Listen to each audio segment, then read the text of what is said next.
Halo teman-teman, aku Dwi dan aku akan mengajak kalian untuk mempelajari hubungan antar sudut. Sebelum kita masuk lebih dalam, cobalah untuk menjawab beberapa pertanyaan berikut.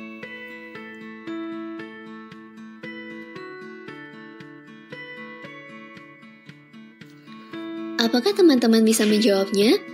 Supaya bisa menjawabnya, ayo simak ilustrasi berikut. Coba perhatikan sepeda yang sedang melaju berikut. Tahu nggak sih bahwa dalam satu putaran, roda berputar sebesar 360 derajat. Itu artinya, setengah putaran roda memiliki besar 180 derajat. Dari sini, kita dapat gambar garis yang membagi setengah lingkaran menjadi dua bagian, sehingga membentuk dua sudut yang saling berpelurus.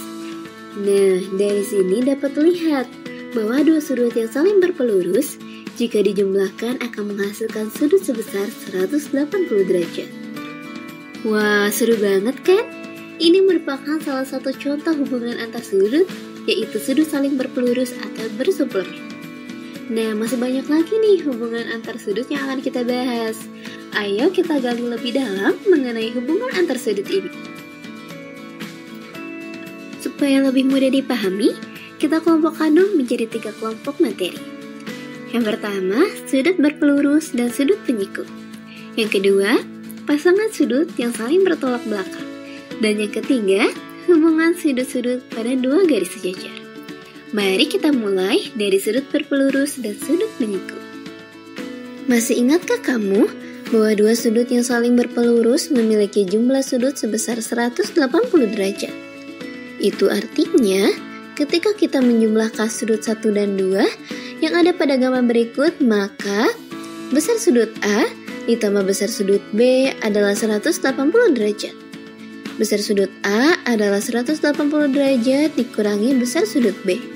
Dan besar sudut B adalah 180 derajat dikurangi besar sudut A. Hubungan sudut A dengan sudut B disebut sudut berpelurus.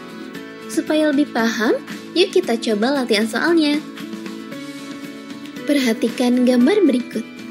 Dari dua garis yang terpotong membentuk dua sudut dengan masing-masing besarnya X derajat, berapakah nilai X yang dapat memenuhi sudut pelurus tersebut? Sudah diketahui bahwa jumlah dua sudut berpelurus itu memiliki besar sudut 180 derajat. Maka, 180 derajat sama dengan X ditambah X. Kita selesaikan seperti persamaan linier. 180 derajat sama dengan 2X. Karena dicari adalah nilai X, maka kita bagi 2 kedua ruasnya. Jadi, besar X sama dengan 90 derajat. Bagaimana? Mudah bukan? Sekarang coba latihan berikut ya. Berapa nilai X yang benar supaya menjadi sudut yang berpelurus? Jawab di kolom komentar ya.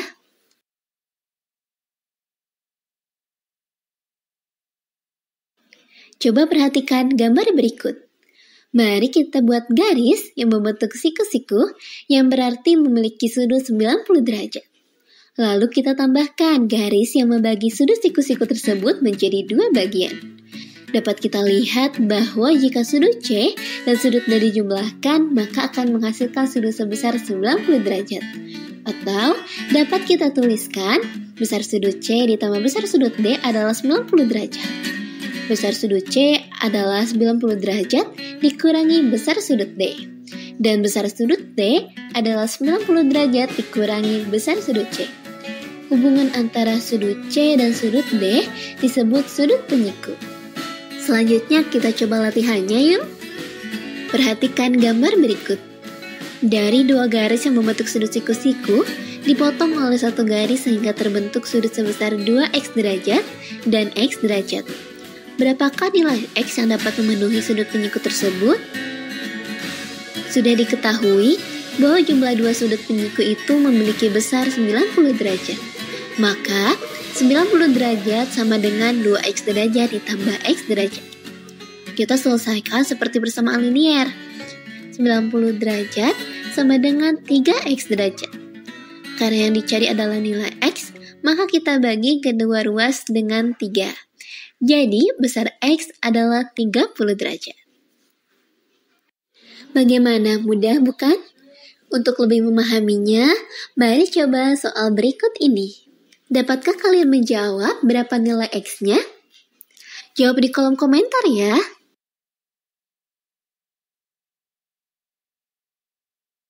Selanjutnya ada sudut yang saling bertolak belakang. Mari kita buat dua garis yang saling memotong sehingga membentuk 4 buah sudut.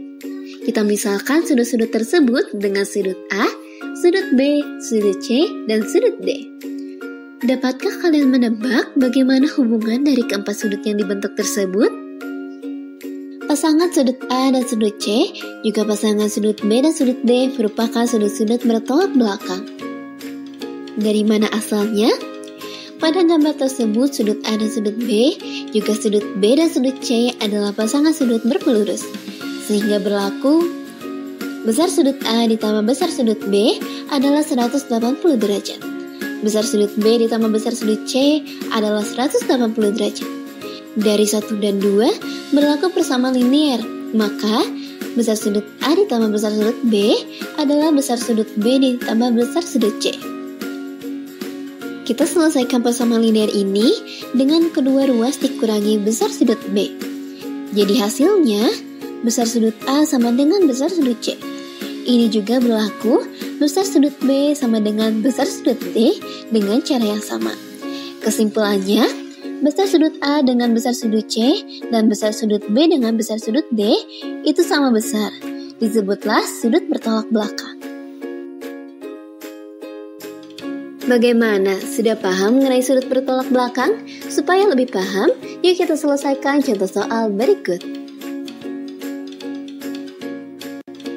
Berapakah nilai dari A dan B supaya menjadi sudut berpelurus? Dari penjelasan sudut bertolak belakang, kita peroleh A sama dengan 75 derajat dan B sama dengan 105 derajat. Kita coba cara lain. Dari garis hijau yang dipotong oleh garis biru, diperoleh sudut-sudut berpelurus, sehingga 180 derajat sama dengan 105 derajat ditambah A. Kedua ruas kita kurangi dengan 105 derajat, maka A sama dengan 75 derajat. Kemudian, 180 derajat sama dengan 75 derajat ditambah B. Kedua ruas kita kurangi dengan 75 derajat, maka B sama dengan 105 derajat. Nah, dapat kita simpulkan bahwa sudut A bertolak belakang dengan sudut 75 derajat dan sudut B bertolak belakang dengan sudut 105 derajat. Terlihat dari kedua cara yang sudah kita buktikan. Nah, sekarang lebih paham kan? Selanjutnya giliran kalian. Berapakah nilai A, B, dan C akan dapat memenuhi sudut berikut? Isi soal ini di kolom komentar ya.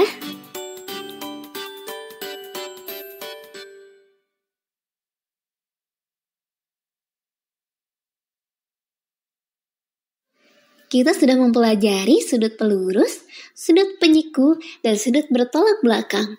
Sekarang kita gabungkan hubungan sudut sebelumnya dengan dua garis yang sejajar. Perhatikan sudut-sudut berikut. Sudut-sudut di samping ini memiliki hubungannya masing-masing loh. Ayo kita bedah satu persatu. Yang pertama, ada yang disebut sudut-sudut luar, yaitu sudut yang tidak berada di antara daerah dua garis yang sejajar. Perhatikan sudut 1, sudut 2, sudut 7, dan sudut 8 yang merupakan sudut yang bukan di antara daerah dua garis yang sejajar. Yang kedua, ada yang disebut sudut-sudut dalam, yaitu sudut yang berada di daerah antara dua garis sejajar. Perhatikan sudut 3, sudut 4, sudut 5, sudut 6 yang merupakan sudut di daerah antara dua garis sejajar.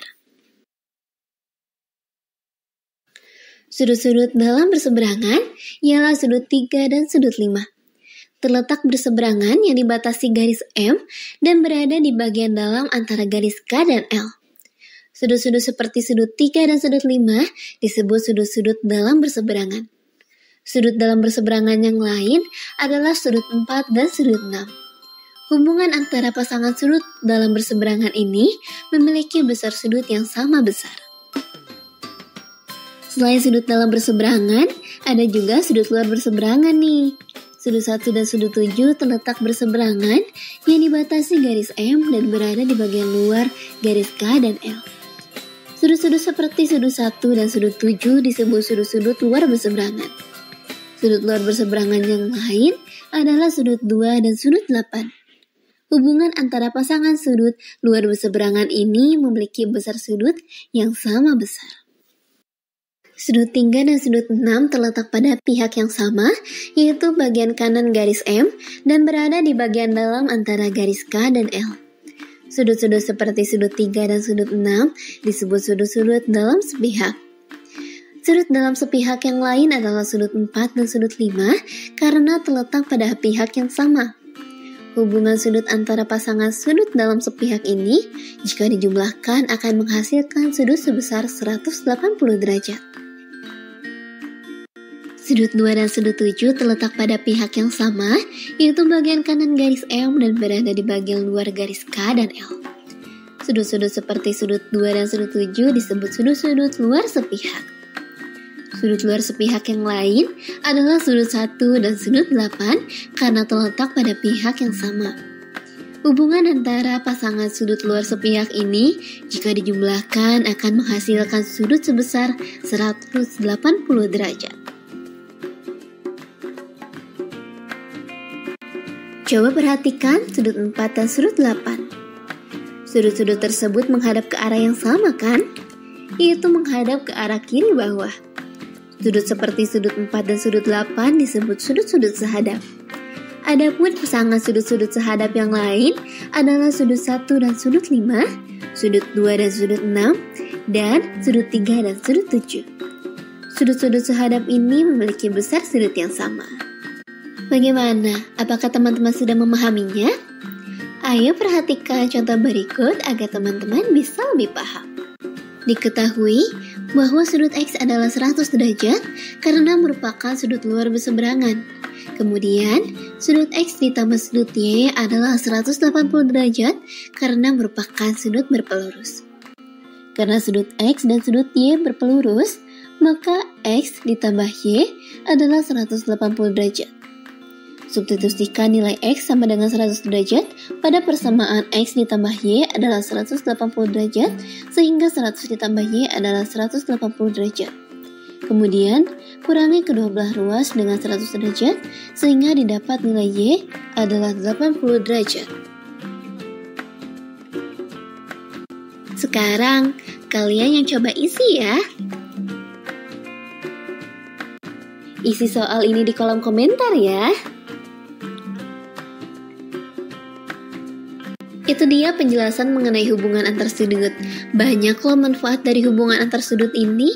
Salah satunya yang sering kita temui yaitu dalam arsitektur.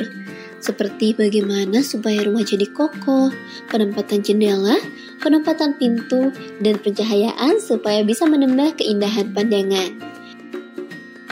Sampai jumpa, semangat belajar, dan jangan lupa untuk like dan subscribe ya.